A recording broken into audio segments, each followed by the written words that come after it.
दोस्तों, हमारे मल में लगभग 75% पानी होता है और बाकी का 25% हिस्सा सॉलिड होता है। इस 25% हिस्से में लगभग 8% बैक्टीरिया होता है, 5% फैट होती है, 3% मिनरल्स होते हैं और 9% फाइबर होता है।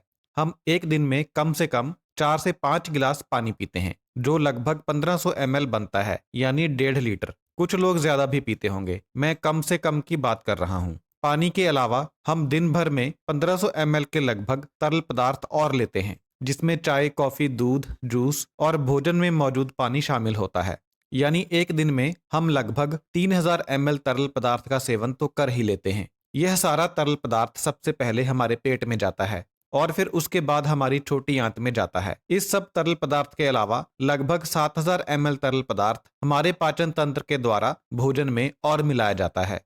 हमारे मुंह में जो सलाइवा बनता है, उसके माध्यम से लगभग 1500 ml तरल पदार्थ हमारे पेट में जाता है।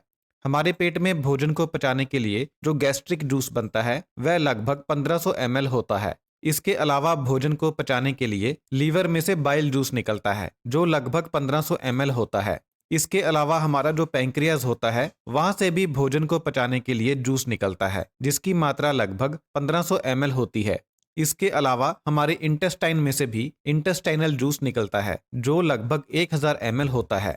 तो इन सब को अगर जोड़ा जाए तो यह लगभग 10,000 ml तरल पदार्थ बन जाता है, यानी 10 लीटर। तो इतना सारा पानी हमारे पाचन तंत्र के अंदर जाता है। तो आपने देखा कि हमारे पाचन तंत्र को भोजन को पचाने के लिए बहुत सारे पानी की आवश्यकता होती है। इस पानी में से लगभग 98% पानी को शरीर वापस सोख लेता है, यानी रीअब्जॉर्ब कर लेता है।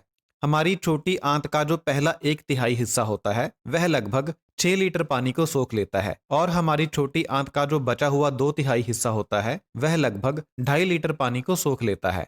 हमारी जो बड़ी आंत है, वह लगभग 1300 ml पानी को सोख लेती है। इस तरह लगभग 9800 ml पानी वापस शरीर में सोख लिया जाता है और बचा हुआ 200 ml पानी मल के द्वारा शरीर से बाहर निकल जाता है। इस पूरे प्रोसेस में 8 घंटों से लेकर 24 घंटों तक का समय लगता है। यानी जब आपने भोजन खाया, उसके बाद जब यह भोजन हजम होने के बाद मल में परिवर्तित होकर आपके शरीर से बाहर निकला, तो इस पूरी प्रक्रिया में 8 से 24 घंटों का समय लगता है। अगर हमारी आंत किसी वजह से इस पानी को सोखने में असमर्थ हो जाती है, तो दस्त लग जाते हैं। और अगर हमारी आंत ज्यादा पानी सोखने लगती है, तो फिर कब्ज हो जाती है। कब्ज कई कारणों की वजह से हो सकती है, जैसे कम पानी पीने की वजह से। आपको एक दिन में कम से कम 8 गिलास पानी जरूर पीना चाहिए। इसके अलावा कुछ ड्रिंक्स ऐसे हैं जो शरीर में डिहाइड्रेशन पैदा करते हैं, यानी शरीर में पानी की कमी पैदा करते हैं। अगर आप इन ड्रिंक्स को ज्यादा मात्रा में पीते हैं, तो इससे भी कब्ज हो सकती है। यह ड्रिंक्स हैं चाय, कॉफी, कोला और अल्कोहल। फाइबर कम खाने की वजह से भी कब्ज हो सकती है। फाइबर ऐसा पदार्थ होता है जो आंत के अंदर हजम नहीं होता और यह पानी को अपने अंदर पकड़ कर रखता है। इसलिए ज्यादा फाइबर खाने से मल सख्त नहीं होता, नरम रहता है, जिससे कब्ज नहीं होती।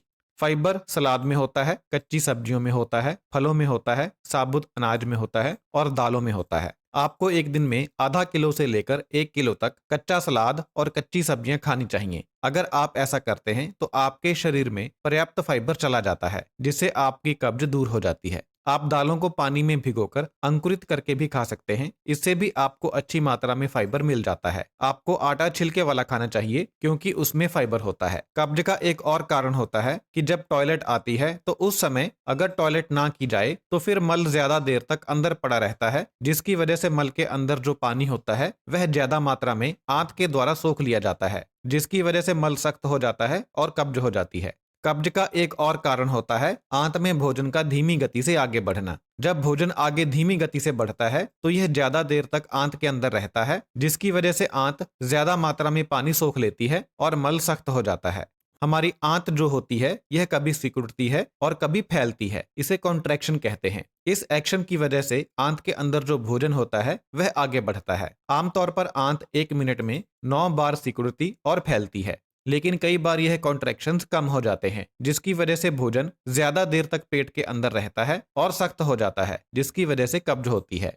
एक्सरसाइज कम करने की वजह से भी कब्ज हो सकती है। आपने देखा होगा कि कई बार जब आप बीमार हो जाते हैं और कुछ दिनों के लिए बेड पर पड़े रहते हैं, तो आपको कब्ज हो जाती है। इसलिए अगर आप एक्सरसाइज नहीं करते हैं, तो आप एक्सरसाइज कीजिए। इससे भी आपको अपनी कब्ज में आराम मिलेगा। आप अपनी शारीरिक क्षमता के हिसाब से कोई भी एक्सरसाइज कर सकते हैं, जैसे पैदल चलना, तेज गति से पैदल चलना, जॉगिंग करना, रनिंग करना, जिम जाना, साइकिल चलाना, सीढ़ियां चढ़ना, योगा करना, जो भी आप कर सकें। कुछ अंग्रेजी दवाइयां खाने से भी कब्ज हो सकती है, जैसे दर्द दूर करने की दवा, एंटा एसिड दवा, ब्लड प्रेशर की दवा, पार्किंसन की दवा, डिप्रेशन की दवा, आयरन की गोलियां और पेशाब ज्यादा लाने की दवा। कुछ बीमारियों की वजह से भी कब्ज हो सकती है, जैसे irritable bowel syndrome, multiple sclerosis, Parkinson disease, stroke, spinal cord injuries, diabetes, under active या over active thyroid, uraemia, hypercalcaemia, lupus, intestinal obstruction और ट्यूमर।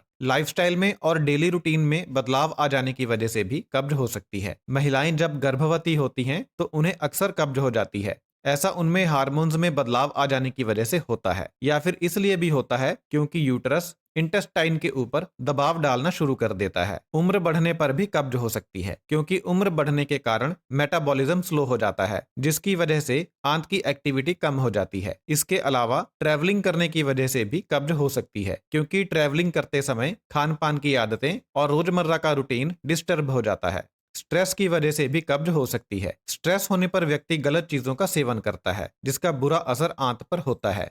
स्ट्रेस सीधे तौर पर भी डाइजेशन को प्रभावित करता है, जिससे कब्ज होती है। जो शरीर का नर्वस सिस्टम होता है, यह स्ट्रेस के प्रति बहुत ज्यादा सेंसिटिव होता है। स्ट्रेस के दौरान नर्वस सिस्टम में बदलाव आते हैं। मल त्याग करने के लिए हमारा नर्वस सिस्टम बहुत सारे सिग्नल्स भेजता है। जब स्ट्रेस होता है तो यह सिग्नल्स प्रभावित होते हैं। इसका असर पूरे डाइजेस्टिव सिस्टम के ऊपर होता है। इससे आंत की मूवमेंट प्रभावित होती है, जिससे कब्ज होती है। कब्ज का इलाज इस बात पर निर्भर करता है कि कब्ज का कारण क्या है, लेकिन ज्यादातर मामलों में डाइट में बदलाव करने से और लाइफस्टाइल में बदलाव करने से कब्ज की समस्या ठीक हो जाती है। जैसे कि ज्यादा फाइबर खाना, मैदा और दूसरी रिफाइंड चीजें कम खाना, तला हुआ और फैट वाला भोजन कम खाना, पानी ज्यादा पीना और कसरत करना। योगा करने से भी कब्ज में राहत मिलती है। कब्ज के लिए जो योग आसन आप कर सकते हैं वे हैं वज्रासन, अग्निसार, भुजंगासन, पश्चिमोत्तानासन, सुशंकासन, त्रिकोणासन और पवन मुक्त आसन। रात को सोते समय 3 चम्मच इसबगोल गर्म पानी में घोलकर पिएं। यह कब्ज के लिए बहुत अच्छा उपाय है। या फिर आप 1 चम्मच मेथी दाने को रात में पानी में भिगोकर रख दें। सुबह खाली पेट इस मेथी दाने को भी खा लें और पानी को भी पी लें। यह भी कब्ज का अच्छा इलाज है। आप 1 चम्मच त्रिफला पाउडर को भी रात को सोते समय गर्म पानी से खा सकते हैं। इससे भी पेट सुबह खुलकर साफ हो जाता है। आपको हर रोज अपने पेट की मालिश भी करनी चाहिए। इससे आंतों की मूवमेंट तेज होती है, जिससे कब्ज दूर होती है। तो मैं उम्मीद करता हूं कि इस वीडियो से आपको अपनी कब्ज दूर करने में कुछ मदद मिलेगी। धन्यवाद।